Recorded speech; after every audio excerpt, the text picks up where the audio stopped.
On today's show, it's the Monday edition of Locked On Padres, talking about some of the latest in news, including Eric Hosmer, my sworn nemesis, retiring, Cody Bellinger signing and how that affects the Padres, and looking at some of your questions and comments. Got a lot to get into, so, well, let's get into it.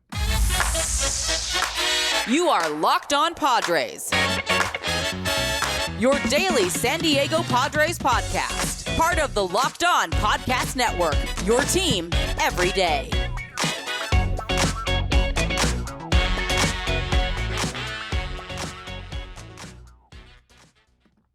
Greetings, ladies and gentlemen, and welcome to another edition of Locked On Padres podcast, which is part of the Locked On Podcast Network, your team every day for Monday, February 26th. As always, I'm your host with sometimes, occasionally, but certainly not always the most, Javier Reyes. You can follow me on Twitter at Javipeno, Javiipeno, or at LO_Padres, or Locked On Padres on the old YouTube to see my face, which still features the crazy hair, which I have kept 95% because I'm lazy and haven't got to get a haircut, and 2, because someone left a comment saying I should keep it, and I always respect my listeners and viewers, so shouts to that person, whoever it was. Today's episode, guys, we're going to be talking about some of the latest things. It's the Monday episode. We're talking about some of the recaps. Again, I'm going to be talking more about news and updates and whatnot, trying not to just recap the spring training games, because, again, I told you, I find spring training to be a little bit worthless when it comes to measuring anything about players.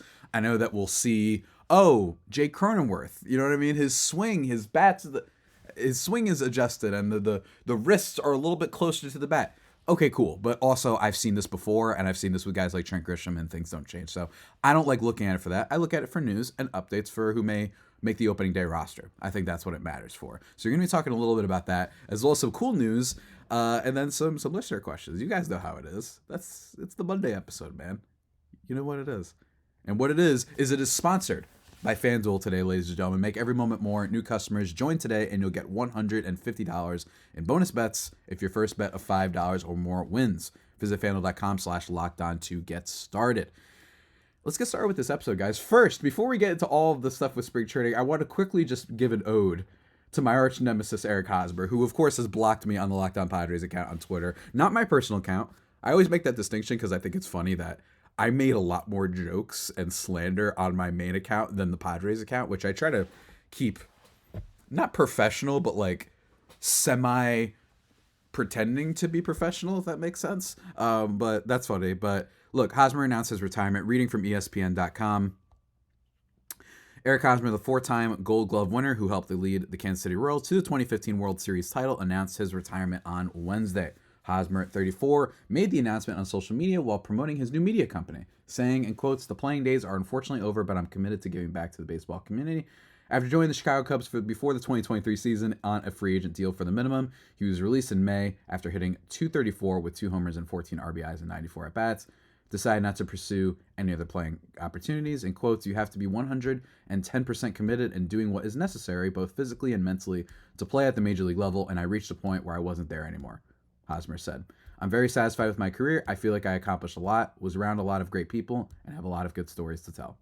Hosmer, of course, signed an 8-year, $144 million deal with the San Diego Padres in 2017, was traded to the Red Sox in 2022, and was released at the end of that season.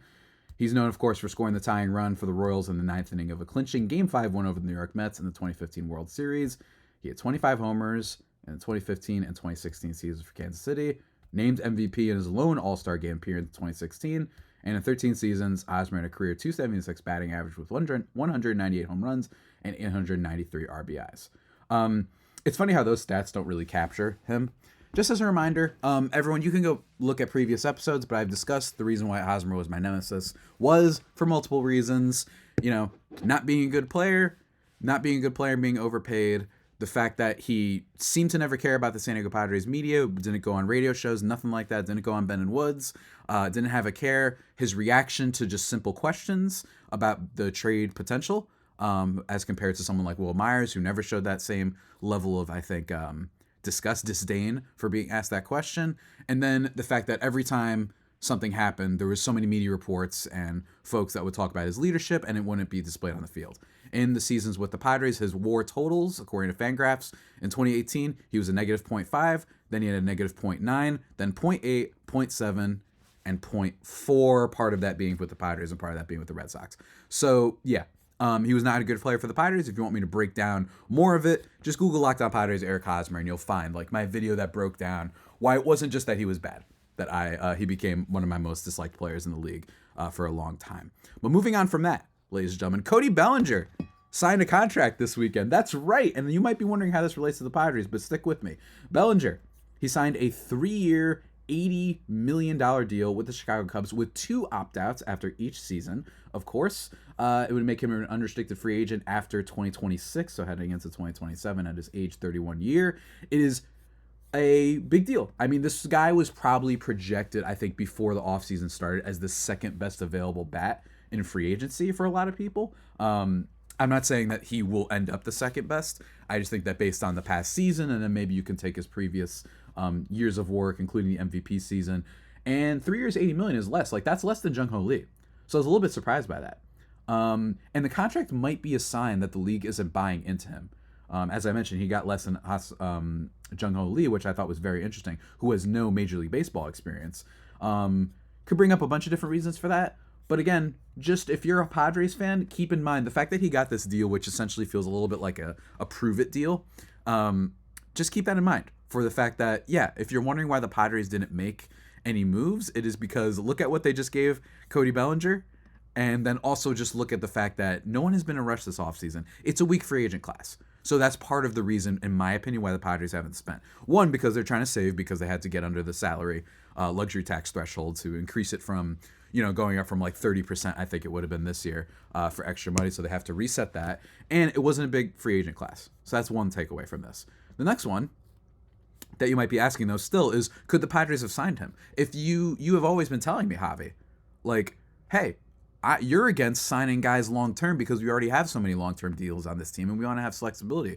But here's this guy. He signed one with an opt-out, And I'm like, sure, but $30 million a year is still a lot, okay? That would still be a huge AAV, and that would basically mean that the Padres wouldn't be able to do anything for the rest of the offseason, including signing, like, minor players that might thin out or fill out the rest of the roster. Maybe they have a DH in there. Maybe there might be a center fielder in there.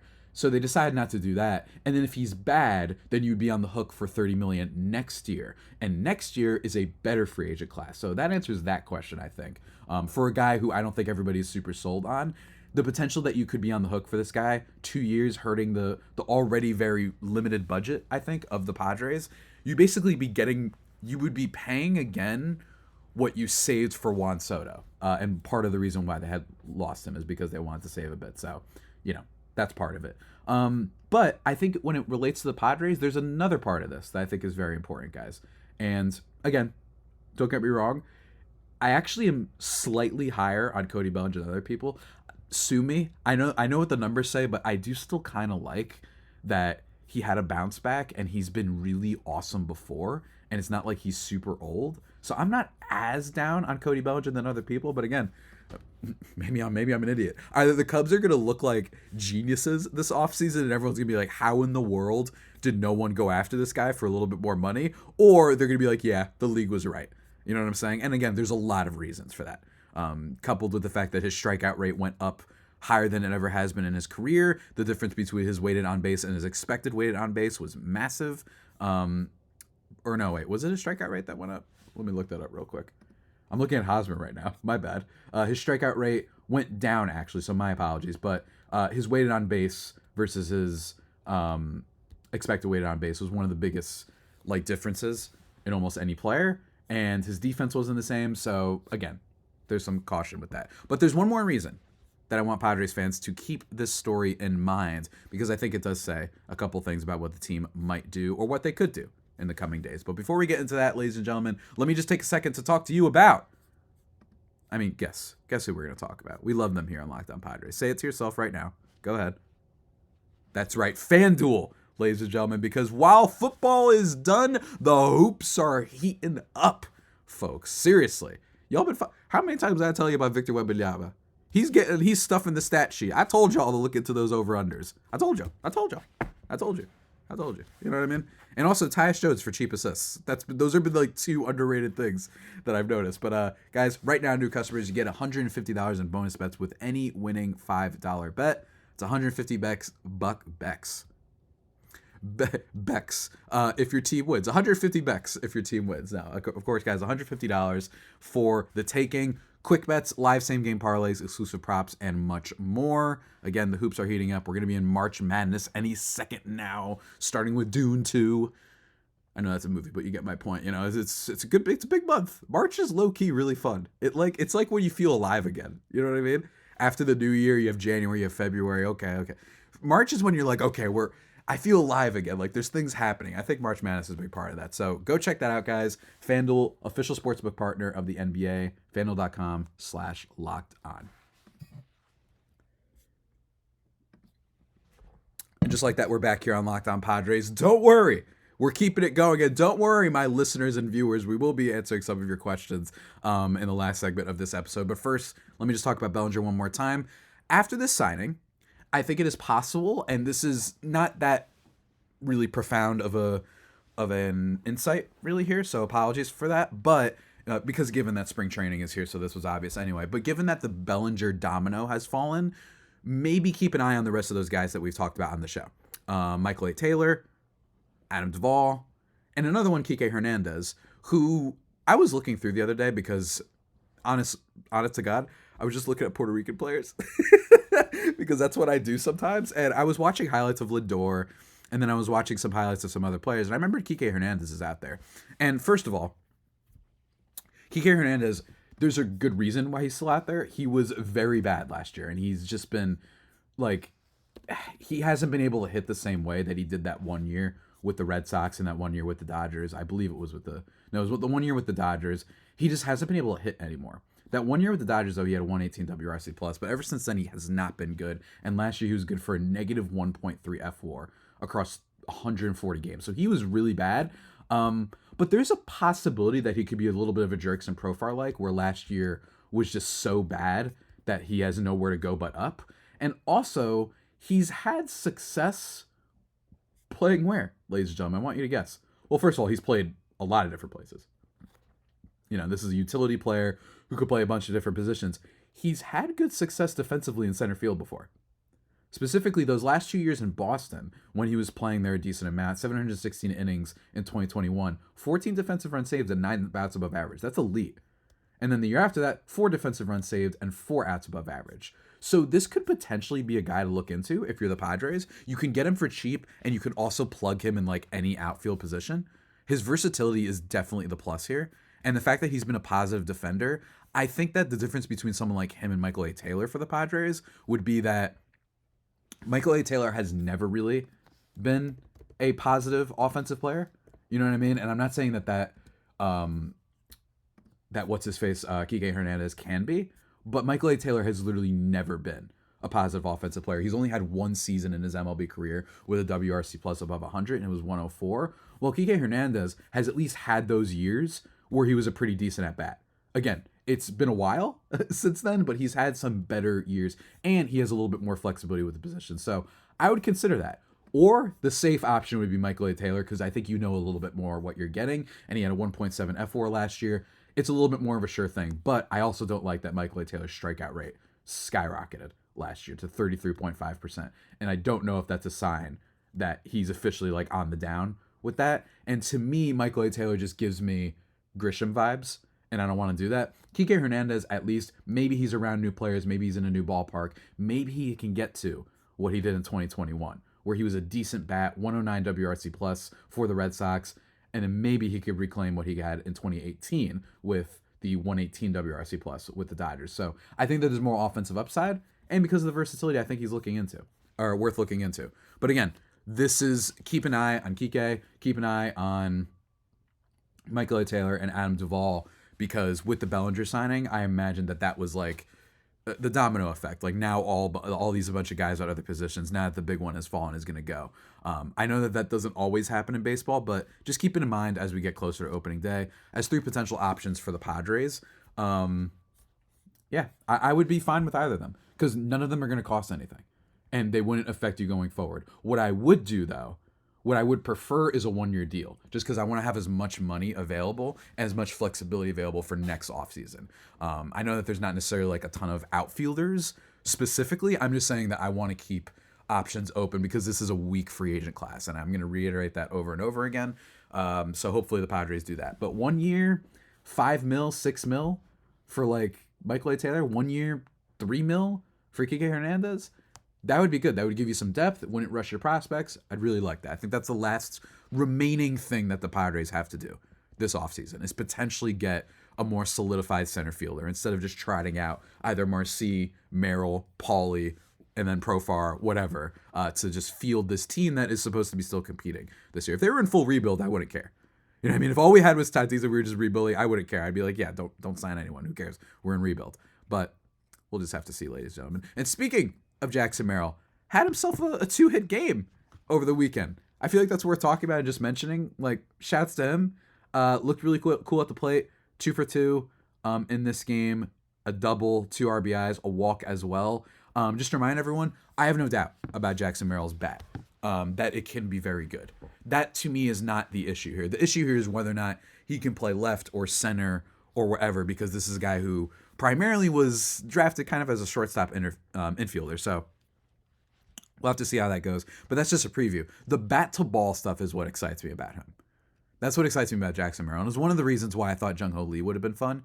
And, of course, the Giants overpaid, but I think he's going to be great for them. So I don't even know if it'll be an overpay. But I was kind of excited about Jung-Ho Lee because it felt like, oh, this is what maybe Jackson Merrill could be, where it's like a bat-to-ball guy primarily, but more power upside. So it's okay that they didn't go that direction, even if it would have been fun. But Merrill, no surprise there. In terms of other things, though, Michael King, he pitched. There was a couple guys that pitched this past weekend. So on Saturday, I believe it was Michael King. They played the Brewers, lost 11-7. Again, doesn't really matter. Wait, was it Michael King? When did Michael King pitch? Was it Friday? Was it Friday against the Dodgers? Hold on. Has he pitched? Am I crazy? It was Johnny Brito on Friday. Okay. Well, anyway, really quickly, Randy Vasquez, Johnny Brito, they both made their debuts. Brito was whatever. Didn't do much in the 2 innings that he went. Randy Vasquez was much better in the game against the Cubs yesterday. But nonetheless, look, when it comes to the Padres and their pitching, I'm not really all that, worried compared to everybody else. I think that there's just a bunch of tryouts going on right now. I really do. I think that the last spots for that rotation are actually somewhat up for grabs. I still think that Randy and Brito are probably the guys most likely to, just because they have the experience. And I don't think that they want to rush Snelling. I don't think that they should rush Snelling or Lesko or Thorpe for that matter. Thorpe, by the way, did make his debut as well for the Padres. 1 inning, 1 walk, 1 strikeout. Jairo Estrada is another guy that I could see maybe even being a bullpen piece. Again, there's not Jairo Estrada, Jeremiah Estrada. I could see that happening too.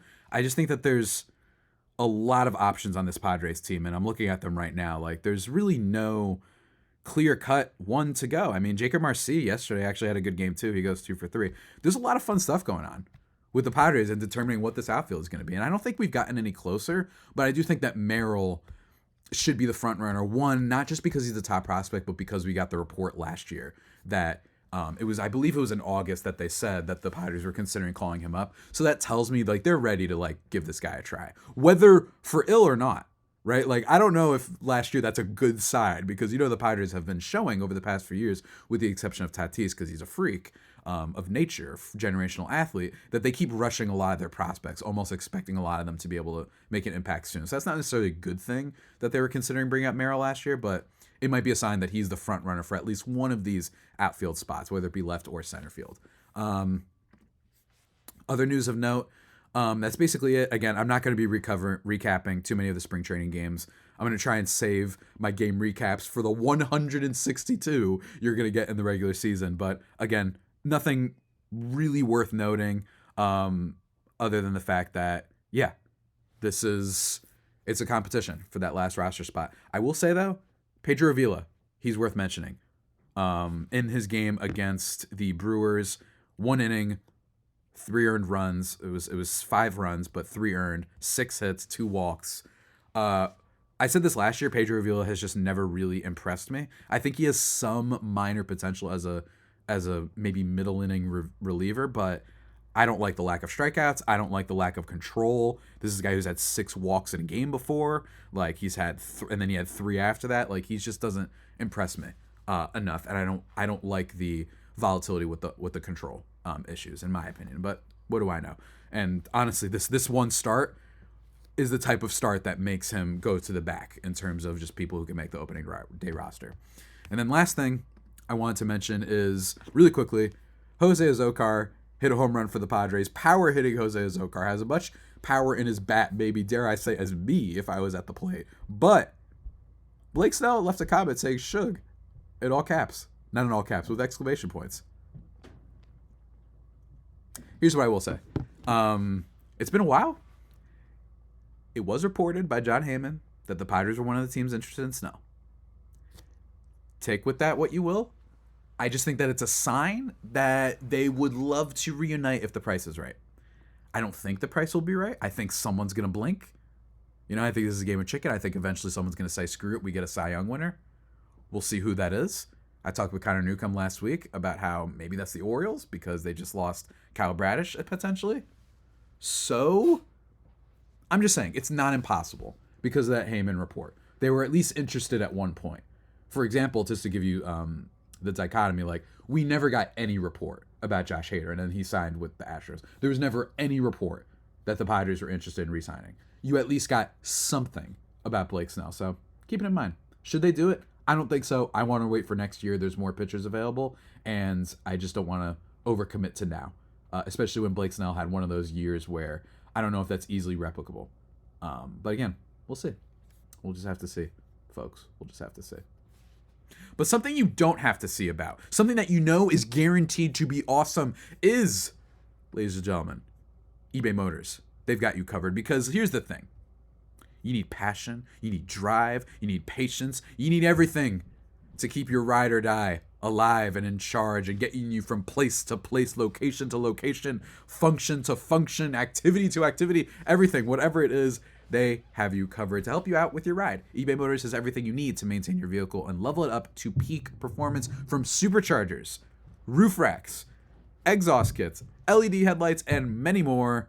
Whether you're into speed, power, or style, eBay Motors has you covered with over 122 million parts. For your ride or die, you'll always find exactly what you're looking for. And with eBay Guaranteed Fit, your part is guaranteed fit your ride every time or your money back. Because with eBay Motors, this is a bar. Get ready. Because with eBay Motors, you're burning rubber, not cash. That's really good, right? Hey, I can't take credit for that one. They did it themselves. eBay Motors, you guys snapped with that one. That's a good line. I really liked it a lot. With all the parts you need at the prices you want, it's easy to turn your car into the MVP and bring home that W. Keep your ride or die alive at ebaymotors.com. Eligible items only. Exclusions do apply. eBay Guaranteed Fit, only available to U.S. customers. Go check it out.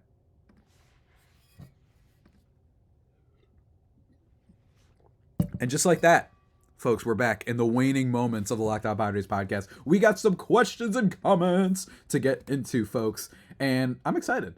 I'm excited about this. This one coming first from Christian White, who was on the pod last week. Thank you, sir. Look at him. He's monopolizing, folks, the Mailbag Monday. He said, oh, no one's going to step in. Well, boom, I'm going to do it myself. Thanks, Christian, for sending in another question. Could Joe Musgrove start the first game in Korea and the home opener in San Diego, since there's about a week between those games? As well as a starter may come out of the bullpen for an all-hands-on-deck scenario in Korea against the Dodgers. So first of all, could Musgrove start the first game? Sure.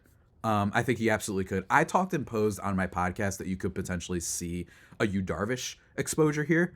You could potentially see a Michael King thing here, only because I think that I could see Joe Musgrove, he is San Diego's own and all that. I wouldn't be surprised if the Padres maybe decide, let's start out with Darvish against the Dodgers. That's going to be in Korea. Maybe there's some angle they're going for there. Maybe there's going to be some business side of that. I don't know. I don't know if that'll affect the team. I'm not trying to imply that like economics is what determines who starts on the Padres, but it's possible. And I frankly would just really like to see Yu Darvish in that game. Even at times when he was bad last year, he had some big game starts. Like when you knew the Padres really needed one, I believe it was one against the Angels that comes to mind, when it was like, let's try and get this sweep. He was awesome.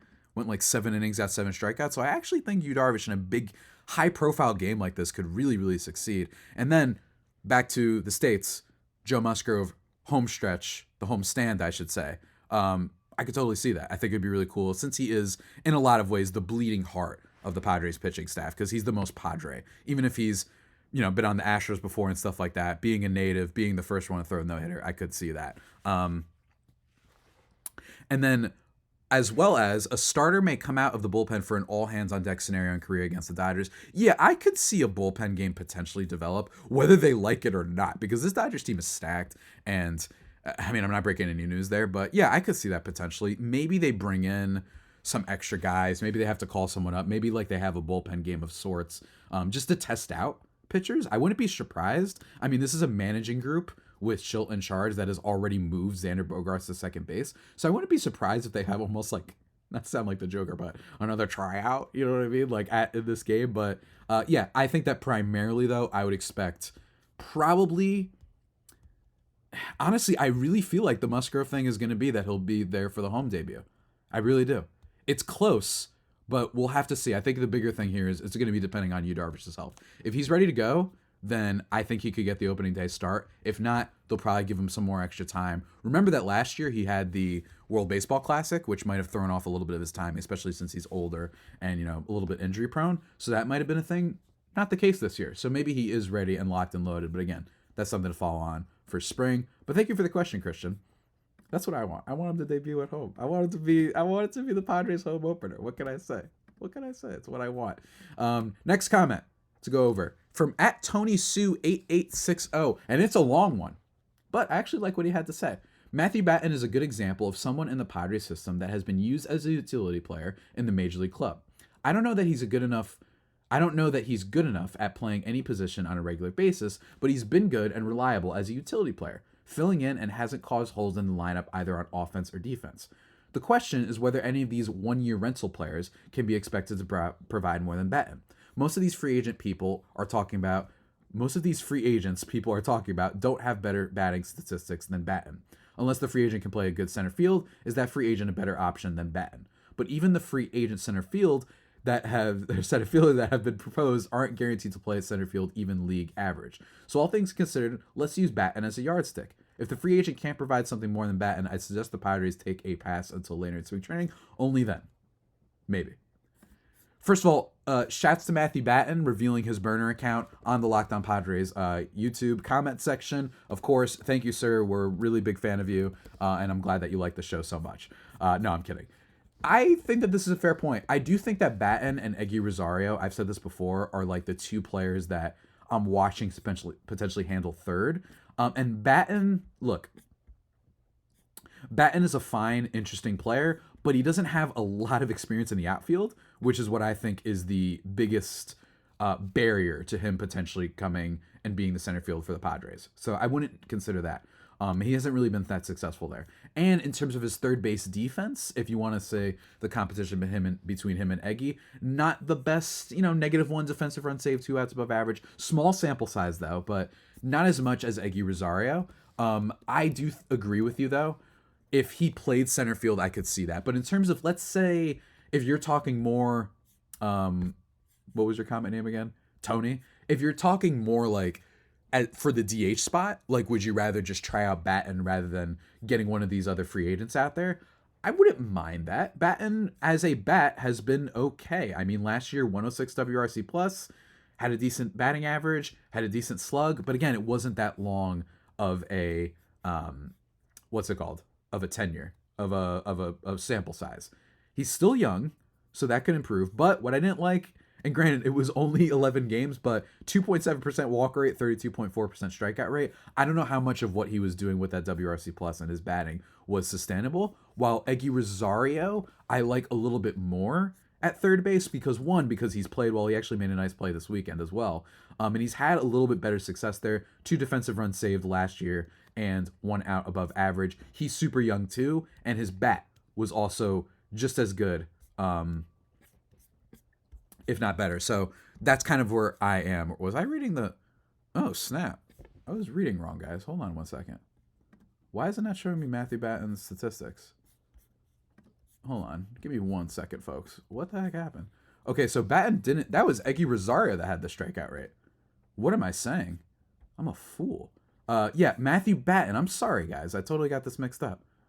I totally got this mixed up. Matthew Batten, I see why. Because he had the same WRC plus last year, 106, 2 home runs, 258, 355 on base percentage. And in terms of his fielding, same thing, like not as much experience, and it was a little bit less than Eggy Rosario in terms of the whole, defensive run saved, outs above average thing. But they're both very similar. They're both just small sample guys. One's 24, the other's 28.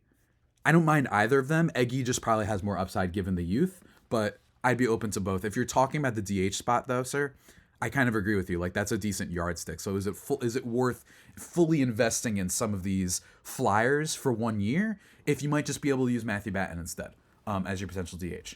I don't know. It's a decent idea. So thank you for the idea, folks. Leave a comment below if you guys agree or not. And sorry for getting the numbers mixed up. I swear that Eggy was the guy who walked more. I don't know why I thought that. Sometimes, folks, you baseball yourself so hard that you forget numbers. Anyway, folks, that's it for that question. Let's move on to another comment here. Which one should I go with? Let's go with longtime listener of the show, Rama Murdy. Hi, Javier. Love the Monday shows and answering our questions. Had a couple of questions for you.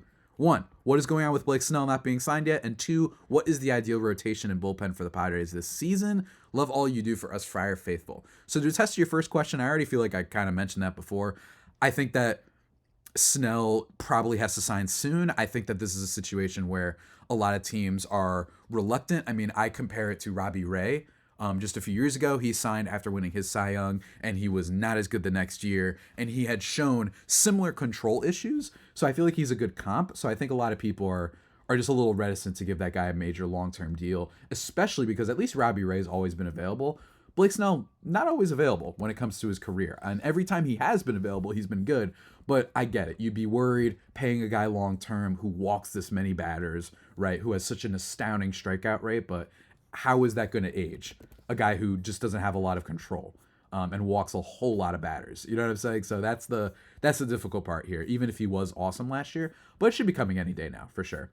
And the second part of your question, I think that's best left for a whole show of its own. But I think the ideal rotation, we'll get into that because bullpen, I don't think we have enough time to get into all of it. But ideal rotation, King, Darvish, Musgrove, no particular order. And then probably, in my opinion, a Johnny Brito. And then the 5th spot is where it gets interesting. Either you get another free agent for a year or two, like Michael Lorenzen, or you probably just test out a bunch of other guys. Pedro Avila might even make there at some point. Maybe it's going to be a little bit of an open competition for that 5th spot. That's happened for the Padres before. They've even toyed with the idea of a 6-man rotation before. So maybe that's what they do. And then I think theoretically a Snelling or Lesko call-up halfway through the season, depending on how they're doing, I think is something that may be in the cards for the Padres. But again, that's something to break down for another show because, frankly, that's a big question, man. My God. Big questions for Mama Murdy. What can I say? Last thing I wanted to talk about really quick was this comment that was very annoying. From @Arctic Red Panda 4598. First of all, no shots to the Red Pandas. Those are adorable creatures. We love them. He says, Padres should trade for Rutschman, Henderson, and Holiday. A couple of American boys wouldn't hurt. First of all, no, on the whole trade thing. Everyone wants those guys. I love when fans do this. Now, I think that this was a little bit of a joke comment, so I don't want to assume any maliciousness here, because you also said Gunnar Henderson and Jackson Holiday, who have been, the last few years, the most highly regarded prospects in baseball, literally number 1 overall each year, and then this year is Jackson Holiday. So I think it was still a troll, but even still, if it wasn't, a couple of American boys wouldn't hurt. Come on, guys, let's not do this. You know what I mean? Let's not make comments like this. This team's got a lot of Latin American players, got some Asian players. We need American boys, so be careful with those comments. Even if this might have been a troll one, I just wanted to say, everybody, let's be cool. Let's be cool and let's be normal out here. That's what the Locked On Padres and Padres community is about. Being cool and normal. I mean, you're in San Diego, for God's sake. Why wouldn't you be cool? Look at this, the weather. It's great. Compared to me in New Jersey, where it looks like it's the Arctic tundra outside right now. A little bit, anyway. No, it looks like kind of like some, like early on in Dune, when like it's all foggy or whatever. That's kind of what it looks like right now. But anyway, ladies and gentlemen, that about does it for today's edition of the Locked On Padres podcast, the only pod that may be better than the Padres themselves. Remember to subscribe to the podcast for more podcasts. Follow me on Twitter at Javapeno, JAVIIPENO, or at LO_Padres. We will be answering Ramen Murdy's question about the Padres' ideal rotation and bullpen when I dive a little bit deeper into it for the rest of the offseason. So stay tuned for that. Going to be talking with Ben Kaspick this week about our favorite role players. Not role players, I'm sorry, cult favorite players ever since we've been hosting our respective podcasts. That'll be a lot of fun. Yes, Jorge Alfaro will be making an appearance. I'm going to be doing that. And then, of course, anything comes out. There's still some free agents, and I have a feeling that the Padres are going to sign some. So looking forward to that. But until next time, stay safe, and of course, stay faithful. My Fire Faithful homies, feel free to DM me whatever questions you have for next week, and they will be answered. Until next time, though, take care.